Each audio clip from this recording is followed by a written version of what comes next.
Hi, Dad. Sasamahan nyo kami magsundo kay Samara today. And dahil traffic. At vlogging era ko nga daw ngayon. So,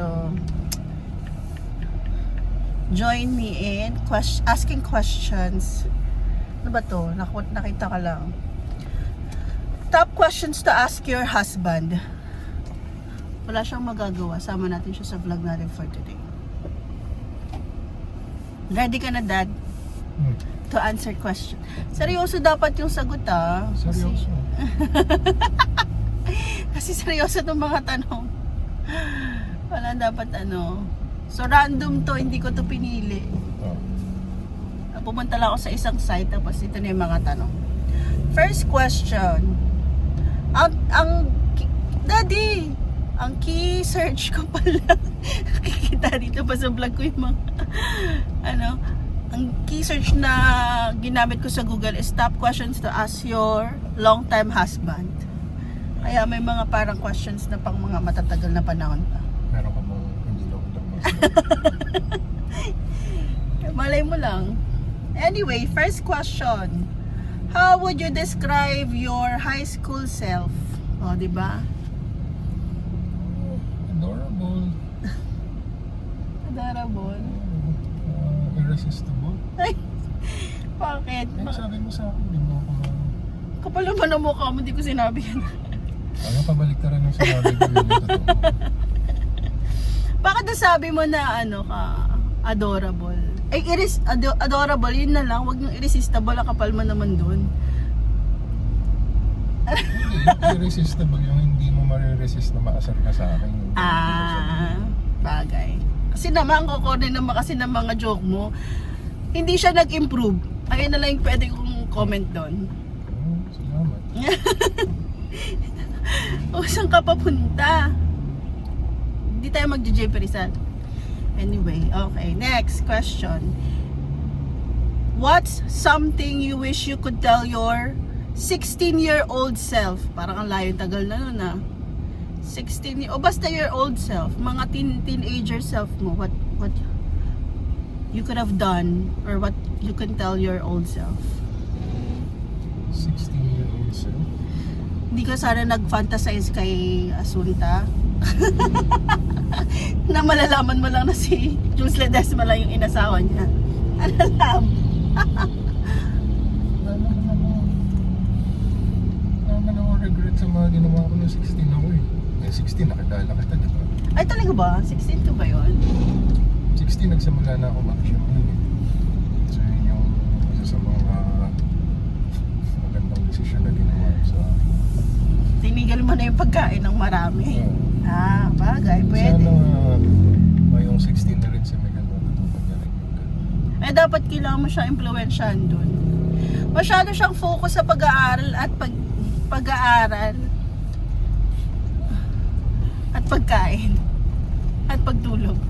So wala pa siya dun sa healthy lifestyle. Ito naman, how would you describe your childhood? Childhood? Yeah. I mean, What part? oo, maraming phases kasi yun. Yung early childhood ko, masyado akong spoiled na ang gusto ko nakukuha ko. Tapos nung dumating ako ng age na, yun nga, teenage phase ko, doon naman kami naghihirap kasi yung father ko, diba, nawala ng trabaho, tapos matanda na rin siya, no? So, doon ako natutong maging self-sufficient. Pero, parang well-rounded naman yung experience. So, may panahon na sagana, may panahon na naghihirap. So, I think maganda naman yung... Ay, ganda ng sagot mo dyan, well-rounded. Ano ba itong cellphone mo? Lagi na lang nalalak, nawawala yung tanong ko. Next. Ito, from childhood, how do you envision spending your retirement? Retirement? Good. Wala pa akong concept ng retirement in childhood. Never ko Hindi, ngayon. How do you envision your retirement? Now that you're 40, anong age mo gusto mag-retire or mag-stop mag-work? Gusto ko na mag-retire ngayon actually, pero wala akong choice. Mag-work, diba? So, At minimum 60 years ako. 60 years old ako. 20 So years that's from 20 now. years from now. Oo. Kung pwede mas maaga. Oh, ito, sobrang common ng question na to. Ewan ko ba't nandito. If a genie could grant you 3 wishes, what would they be? 3 wishes.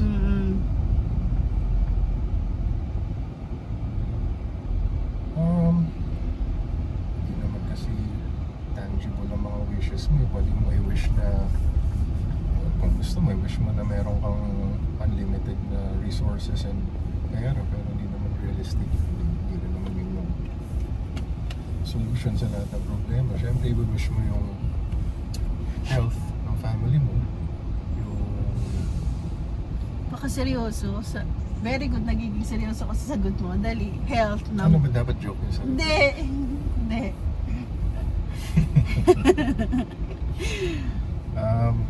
Mayroon ka na health. yung maging successful yung mga anak ko. Bagay. At yung asawa ko rin maging successful. Bakit hindi ba ako successful? Hindi mo na ako kailangan. Hindi ka na ano sa akin. Sobra naman yun. Okay. Bakit ayaw mo ba nang hindi kita kailangan? Feeling ko opposite. Gusto mo yung lagi kitang hinihingian. Hindi sa pera. Oo nga. Gusto mo na lagi akong lagi kitang need. Feeling ko yun ng ano, dun ka na satisfy. Pag di kita kailangan, naaasar ka eh. Ngayon yung mga wish ko sana lagi mo kailangan. Next. Are you happy with the career path you chose? Yes. Bakit? Na-envision mo ba na nandito ka sa career na to? Baka kasi nung high school tayo, hindi naman. Parang more on technology, na programming, mga ganun yung trip mo sa buhay nun eh. Oo. Actually, hindi naman napunta yung career ko eh. Siyempre nung simula, malayo sa ganun. Nagsa-CS ka lang. Sasagot-sagot ko lang ng mga email, phone calls. Pero habang tumatagal, actually na-enjoy ko nga ngayon kumpara dun sa Past. Oo. Kasi masyado kang, parang you create from a lot of things. Tsaka, paggagawa ng solutions, paggawa ng mga optimization sa mga existing na ikaw rin yung gumawa, diba? Nakaka-fulfill siya. Oo. Parang yung mga ginagawa mo nga, parang lagi kang may mga codes. Ano yun? Parte ba ng katrabaho mo yan? Pwede lang nga kitang i-code, diba? Wala na akong problema. Sobra yun. Ay, code para lahat, yes? Baliw. Isang salita ako lang, yes. Next. Tigilan na natin yung what is something about yourself that you love? Ganda yung tanong. Hindi ko pa natatanong to sa ever. Something about myself that I love. Hindi ko naman naisip kung gusto ko sa sarili ko. Gusto ko na nabubuhay ko yung pamilya ko. Meron akong Labirig na. abilities tsaka Ay! experiences na makakatulong para sa future ng family. Hindi sa family, siya mga sa work, mga ganun. Oh. Pero naisip mo ba na gwapo ka?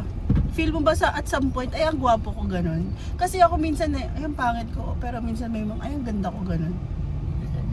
Natural naman yun na i-ano mo yung sarili mo, i-criticize mo yung sarili mo kung meron kang dysmorphia sa katawan mo, gano'n. Siyempre, since nagsimula akong mag-gym ng teenager ako, lagi akong conscious sa katawan ko. So, laging, yun yung naging goal ko na i-shape yung sarili ko dun sa gusto ko. Pero, wala ka naman magagawa yung mga circumstances sa buhay minsan na napapaiba ng direction yung mga. Pero na-feel mo ba na different yung features mo? Kasi lagi nasasabi yun eh, ano ba yung, lagi akong tinatanong, ano ba yung nationality niya? Pilipino ba siya? Siguro dahil everyday kita kasama, so para sa akin walang difference. Pero yung ibang tao kasi nakikita ka as differently physically, ganun. Ikaw ba, na-feel mo ba yun na you're different from others? You look different from others? Oo. Alam ko naman yun. Conscious naman ako sa perception. Talaga. Nung high school ba na feel mo yun na iba yung itsura mo sa kanila? Kasi nung high school tayo, yung physical features mo ibang-iba talaga. Kagaya nung nakita kita dun sa intrams nung high school. Parang nagbubukod tangi dun sa mga tao sa baba ng quadrangle. Ganon yung feature mo. Talaga. Basta alam May mo ano ba yun? May positive side ba yun? Or may negative side ba yun? Pagiging different. Nabully ka ba at some point na hindi ka mukhang Pilipino? Ay, hindi naman. O is it an advantage pa on your part? Siguro, hindi ko naman alam yung opposite side nun eh, pero obvious naman, minsan kakausapin ko ng mga unang mong nakikita eh. Ay, lagi kang Englishin ka. Maraming... So minsan nahihiya na lang ako eh, na mag-Tagalog. Tapos biglang lalapit ka sa akin, dadanong gusto mo. Tapos discover nila na nagtatagalog ka. Sa bagay. Ito. What was your type when dating? And do I fit that type? Tagal na nitong tanong na to. Hindi ka na nagde-date eh. Alam mo lang. Ano nga? Type ng... Yeah, type ng personality, ng girl, ng look. May naisip ka ba na I want someone sexy? Siyempre, lagi ko iniisip yun, pero... Ay, talaga?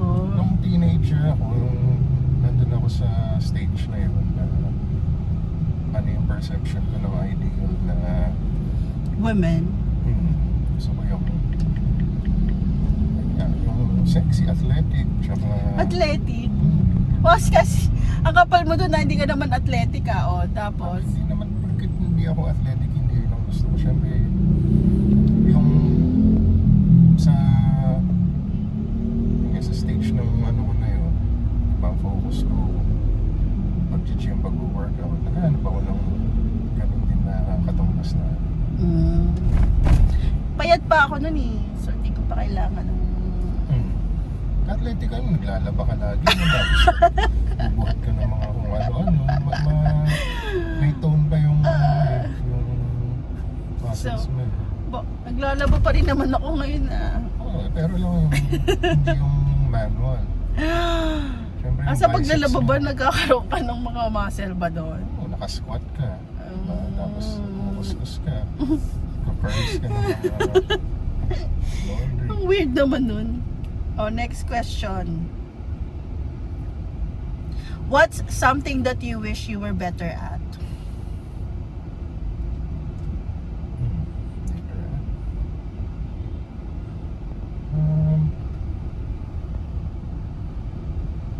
Siguro better at in terms of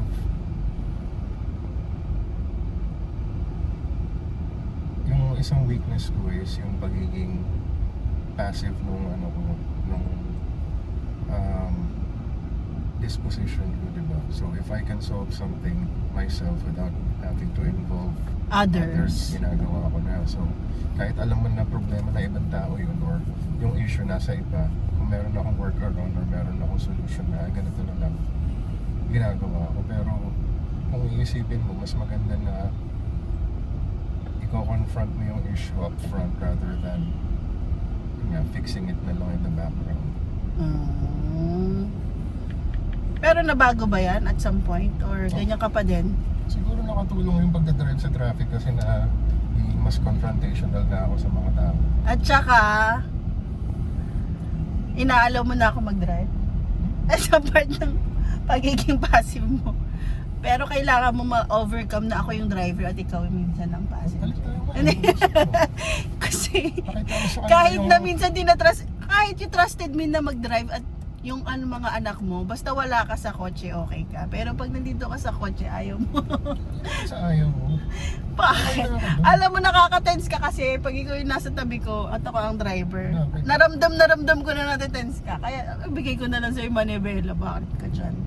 Mamaya maihi ka pa dyan sa takot pa dyan. Hindi mo nga ako binigyan ng ay, yung pibag natin nasa bahay pa. Ito din, nung high school tayo, mahilig ka magbasa. What book has stuck you with you ever since you read it? Ano na ako din nagbabasa eh. So, aside from yung mga binasa ko nung kabataan. Kagaya ba ng... Kasi parang natatanda ko nagbabasa ka. Ay, Sherlock Holmes. Nagbabasa ka ng... Ano ba yung mga poems? Silo Shakespeare? Oo, yung mga... Ayun nga, mostly yung mga ganong types of Bakit ba trip mo novels, ng mga ganun? mythology, tapos yung mga non-fiction, mostly mga fitness and Oo. exercise, di ba? Mm. Ayun, like, in terms of practical application sa buhay ko, I think yung Daddy, pagdating doon sa fitness, kasi magagamit mo yun habang buhay eh. In terms of philosophy, ayun, yung mga novels na yun. So, yung kay Sherlock, kaya nga natin pinangalan ng Conan si Conan. Diba? bukod sa binasa mo yung book, halos lahat ata ng Sherlock movies na kahit pa nung unang panahon napanood mo na. Lahat ng series, pati yung modern, tsaka yung... Ito, something na weird. Kapag may gusto ka, like yung mga movie ni Arnold Schwarzenegger, lahat ng type ng movie niya, si Sherlock, pare-pares naman yung siguro yung mga scenario doon, iba-iba lang yung artist. Pero bakit ganun? Ba't kailangan mo panoorin yung iba't ibang version? Eh pare-pares naman yung kwento at outcome. Siyempre, No? maganda rin na makikita mo yung difference ng adaptation ng movie dun sa original na work ni Doyle, di ba? Sa tingin mo ba naka-ano pa rin yung kay Doyle? Naka-pattern yung mga movie niya? Pattern naman, yung pinaka main concept niya nandun pa rin. Pero yung depende kung sinong artist, sinong anong period yun, paano nila dinedepict. At least nakukuha mo pa rin yung pinaka essence ng kwento. Ito, maganda rin tong tanong kasi mahilig ka sa mga debate and mga may mahilig kang oration. If you had to deliver a 30-minute speech on a specific topic, what would it be? Let's say general topic. Anong topic yun? Nakakawain ako ng mga tao pag ginawa ko yun. Pero kung pipili ako lang hindi hindi siya General. general lang, yung hindi masyadong controversial. Oo. Ala, nasa ilalim kami ng tunnel so kaya madilim. Makinig na lang kayo.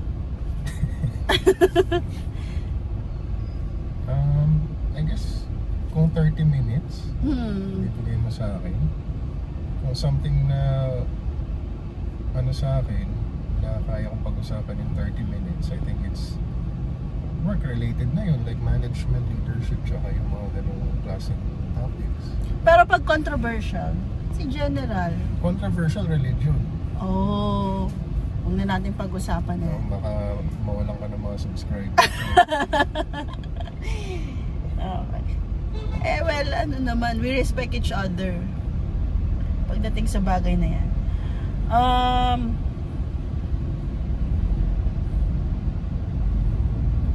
If you had to eat the same meal for the rest of your life, what would you choose?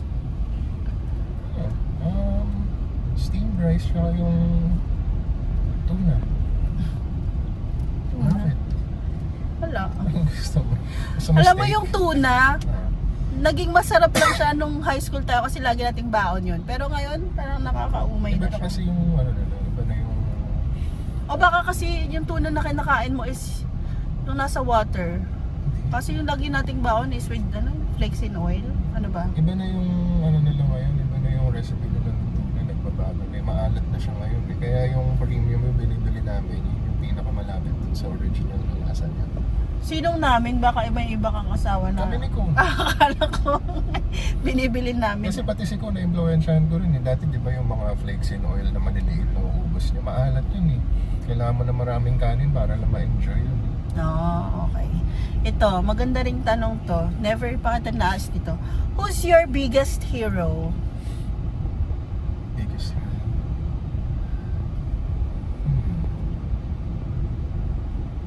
like sa like personal life, sa family, syempre yung tatay ko. Ah, talaga. Ngayon ko lang na-realize na ngayong nandun na rin ako sa same ano niya, position, gano'ng kahirap yung pagsusustain at pagsusupport ng ako, isa lang nga ako, di ba? Tapos tayo, 5 yung pinapaaral na. So times 5 to.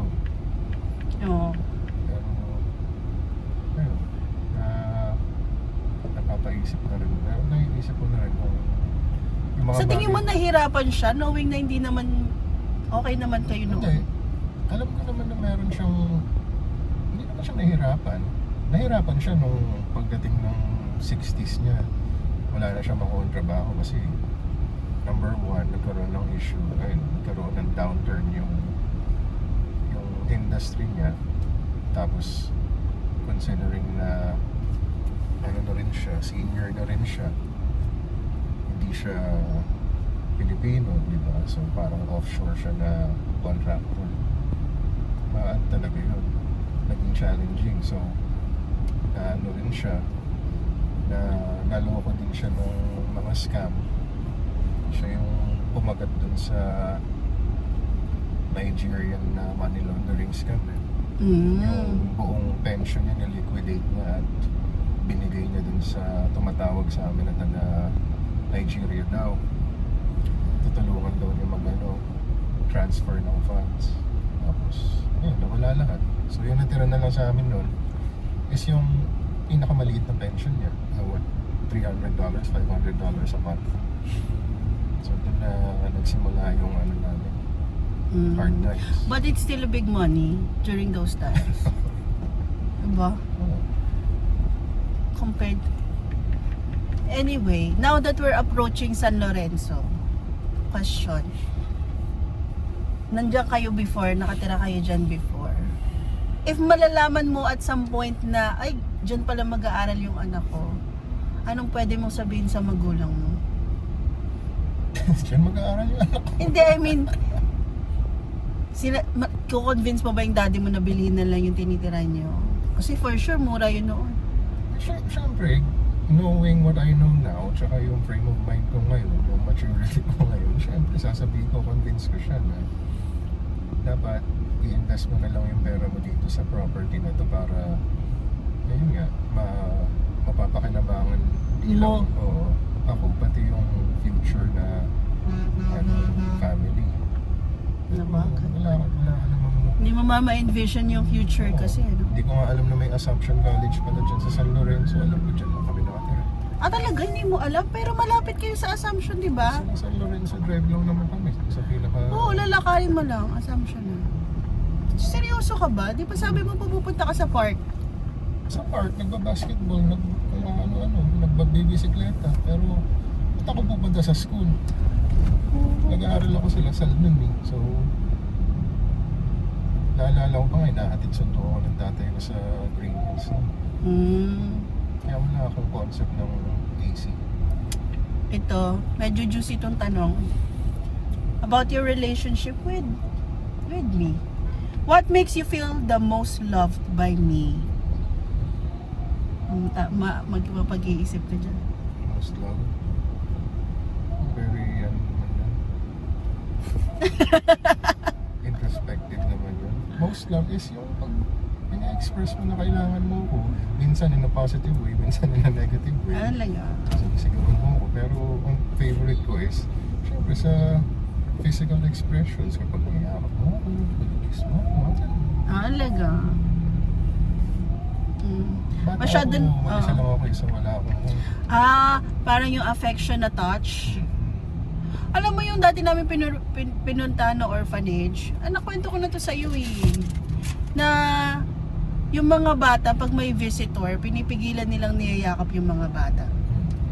Kasi nga, that's one thing na ayaw nilang masana yung mga bata, yung niyayakap. Kasi wala kang nagyayakap sa kanila. So, nai-imagine ko ngayon sa sinabi mo yung mga bata pag lumaki sila. Baka masyado nga silang needy for the physical touch.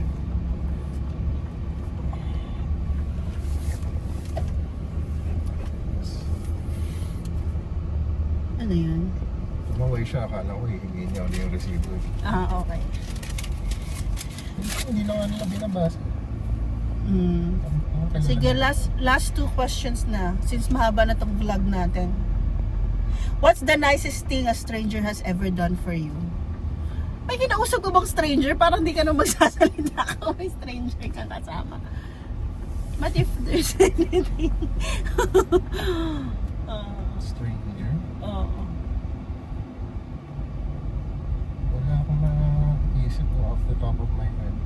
Usually, mga stranger na nag-a-approach sa akin, may hinihingi. Okay. Hindi sila yung nag-ano eh. So, hindi naman masama yun. Pero, wala eh. Oh, last na to question. What's the cringiest memory you have from the past? Cringiest memory. Past.